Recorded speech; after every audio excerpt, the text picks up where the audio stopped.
Hey there, gaming history fans. I'm Ben Bertoli. And I'm Push Dustin. And this is Memory Card. We're going to stop doing the intro you may have heard in past episodes. The format of our podcast should be pretty clear by now. But if you want to hear it, you should definitely go back and listen to those first 3 episodes. Time to get to it. Here we go. Booting up episode 4.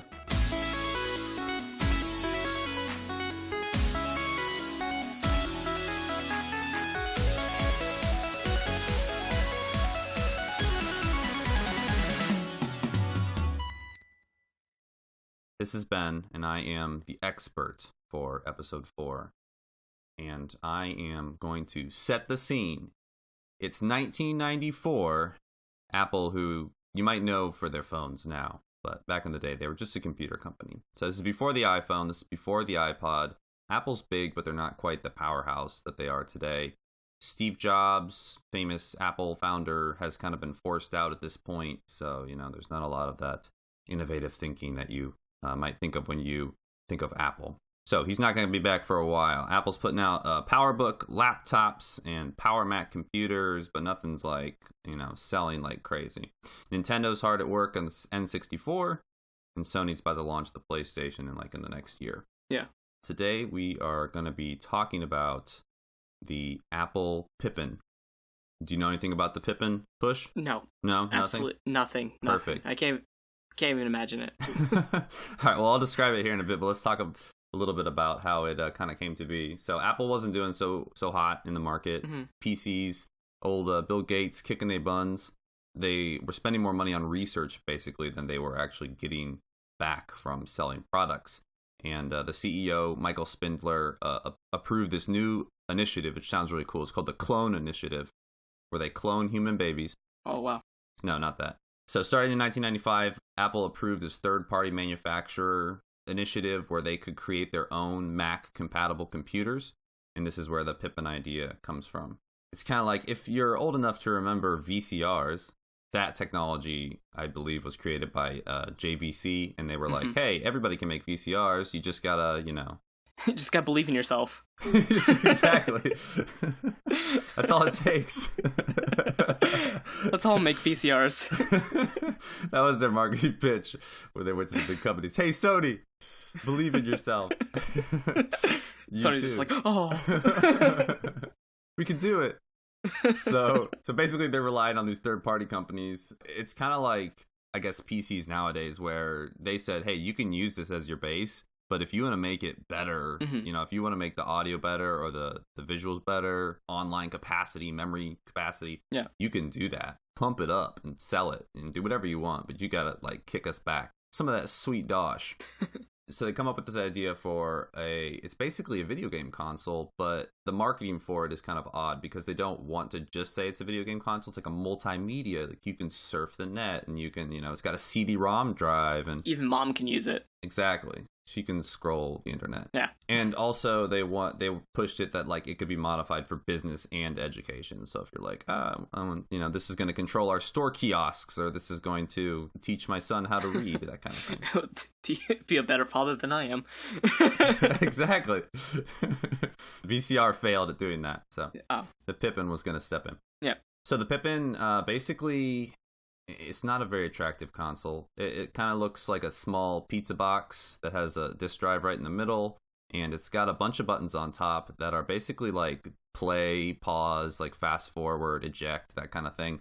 Okay. And then it's just got ports galore. I mean, you could plug anything and everything into this bad boy. The controller, it looks like a boomerang, kind of like a white or a black boomerang, and then it's got a D-pad, but it's like a complete circle that you kind of just rotate in whichever direction you want. It's got colorful buttons on the right-hand side, and then in the middle, there's a trackball. Okay. Which is revolutionary, because sometimes moving a cursor around the screen is no fun. You want to get rolling. Not the most attractive-looking console. Do you remember when they first announced the PlayStation 3? Yeah, I was about to ask that, if it looked like that boomerang shape. It is. It's very much like that, but it's a little less intense, I would say. Okay. That PS3 one was really long. This one's a little more stubby. It's an interesting design. I've never actually held one. I would love to, but it doesn't look super comfortable. Do you have any idea where the name Pippin comes from. Pippin. Pin like pin code? No, it's actually named after Bulls small forward Scottie Pippen. No, I'm kidding. He just happened to be at Apple that day. Yeah. No, it was actually the Pippin is a type of apple. Oh, okay. The Newton Pippin is a smaller and more tart relative of the Macintosh, which is kind of a cool connection, but also is just like the lamest thing you could do.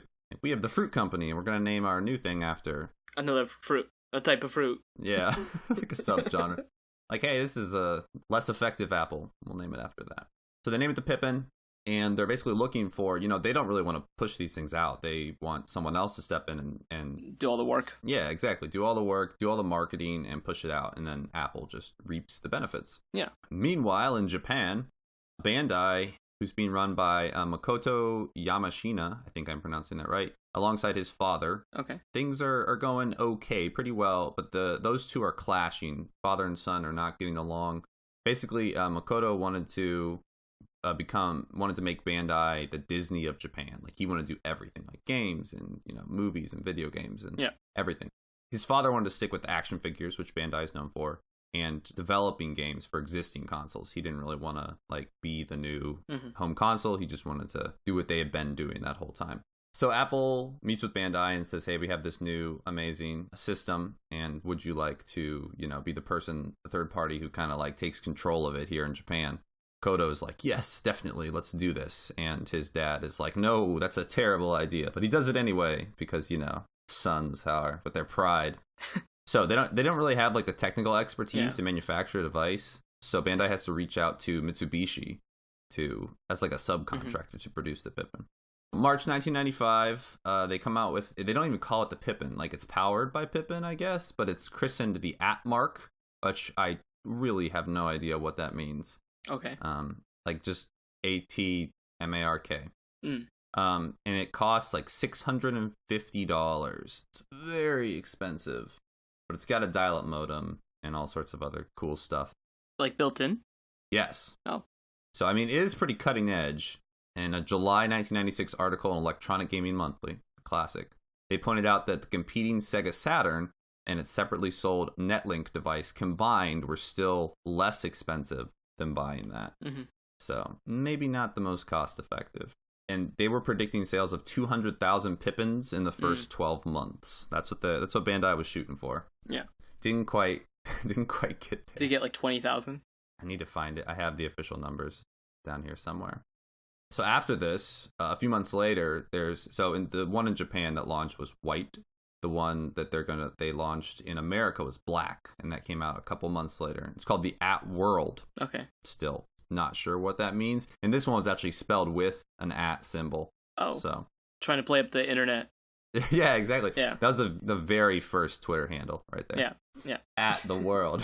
I'm gonna tweet at the world. Also very expensive. It retailed for $600. Which was 3 times the price of the N64, and you also had to pay $25 a month for the unlimited internet access. Oh, so you were able to get internet directly through this service? It was an ISP. Yeah. Mm-hmm. Huh. And Bandai, once again, they're like, hey, this time we're gonna sell 300,000 of these bad boys. So there's a lot riding on this basically for Bandai. They want to dethrone Nintendo and Sega, and they basically sink $100 million into the Pippin manufacturing and marketing. Jeez. And Apple doesn't really do anything. Yeah. They just kind of sit back and say okay, well, you owe us so much off of each console sold. And Michael Spindler, who I talked about earlier, the CEO, in an interview with Business Week magazine, he said that the Pippin would likely be the savior of the company. Oh. How wrong he was. All right, before we move on to the financial disaster that this Pippin was, we need to talk about the games because, it's a game console of sorts. Yeah. There's some weird games for this system. Most of them are Japanese exclusive. Yeah. All right, so I'm gonna say a game, and you got to tell me, is it a real game? Okay. It's our new segment, real or not. All right. Better Homes and Gardens, Cool Crafts. Real game or not? Real game. That is a real game. Good job. 1 point for you. I'm just imagining they're trying to sell it to middle-aged women. All right. Danjo's Puzzle Castle DX. Banjo? Danjo with a D. Danjo. Fake. That is fake. Yes, very good. I made that one up. Dragon Ball Z Ultimate Power Rage.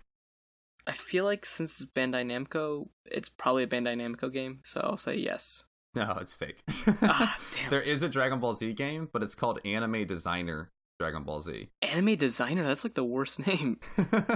And it's weird because the game was basically just making comics with different Dragon Ball Z scenes. So it's not Anime Designer. If anything, it's like Manga Designer. Okay. All right. Gus goes to the Kooky Carnival in search of Rant.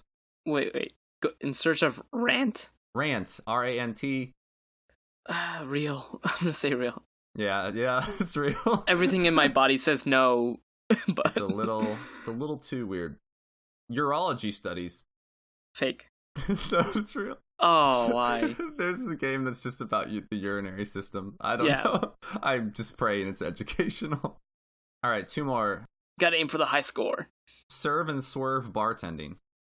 Fake? Yes, that is fake. Okay. All right, last one. Terror Tracks. That's T-R-A-X. Track of the Vampire. Real. Yes, that is real. Some of the lovely ones I did not mention were Mr. Potato Head Saves Veggie Valley, Home Improvement 1, 2, 3, Gus. Remember I mentioned Gus Goes to Kooky Carnival? Yeah. There's also Gus Goes to Cyberopolis.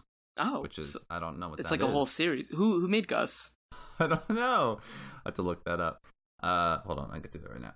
The Gus games were made by Modern Media Ventures. The main character is Gus, a talking and singing dog.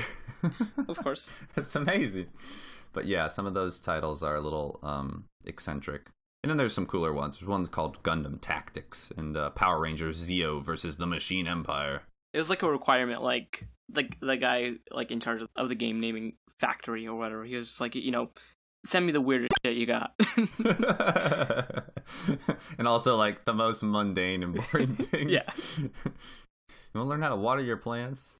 So the controller, I don't think I mentioned this, but the controller was called the Applejack, which I guess because it like jacks into your computer. Yeah. But there's a lot of different things you could get as like add-ons. You could get a floppy dock, which sounds lovely. You get a keyboard, you get a drawing tablet. I mean, this thing had versatility. It had like more add-ons than the Wii. Yeah, almost. Back to the horrible failure that is the Pippin itself. Basically, Bandai did not recoup pretty much any of their investments. Dad was right. Yeah. And the cost of developing the Pippin was just like astronomical. It destroyed the company, a good chunk of it. But obviously Bandai is still around today, so not to the point where it had to fold or anything like that. Yeah. But yeah, it was a very bad gamble for them. The exact sale figures are not known, but they predict that only 15,000 to 40,000 were sold in North America. And remember, they were shooting for 300,000 in the first year. So it's a tiny bit below what they were hoping for. There was one other company, even after this horrible, disastrous failure, that stepped forward and were like, we want to use the Pippin. And that was Katz Media, K-A-T-Z. Not to be confused with Mad Cats, because that was my first thought. Was like, wow, Mad Cats. It's so crazy. It's a Norwegian software company that I do not believe is still functioning today. Okay. And basically they were like, we'll take the Pippin and we're going to repurpose it as a kiosk display or for like hotel rooms. You know how you have to like go in and like, I'm going to pay $7 to play Gus Goes to Kooky Carnival or whatever. Yeah. But yeah, it was basically they wanted to like pitch it as like a low cost computer for hospitals and businesses and all that stuff. But hey, that didn't work out either. And in the end, Steve Jobs comes back, much like the Terminator, in 1997, I believe. And he says, dismantle the clone initiative, which is one of the coolest sentences you can say. Yeah, so basically the Pippin at that point, like all the extra units were sold off. And Apple was like, hey, let's pretend that this never happened. And I think there's like one little tiny blip of information about the Pippin on Apple's actual website. Like to this day, that's basically like, we tried this a while back and nothing else happened. We tried. Everyone bought it. You probably just don't remember it. Yeah. Yeah, that's the Apple Pippin. It's a very interesting device that was, obviously they thought it was going to be revolutionary, and it flopped pretty hard.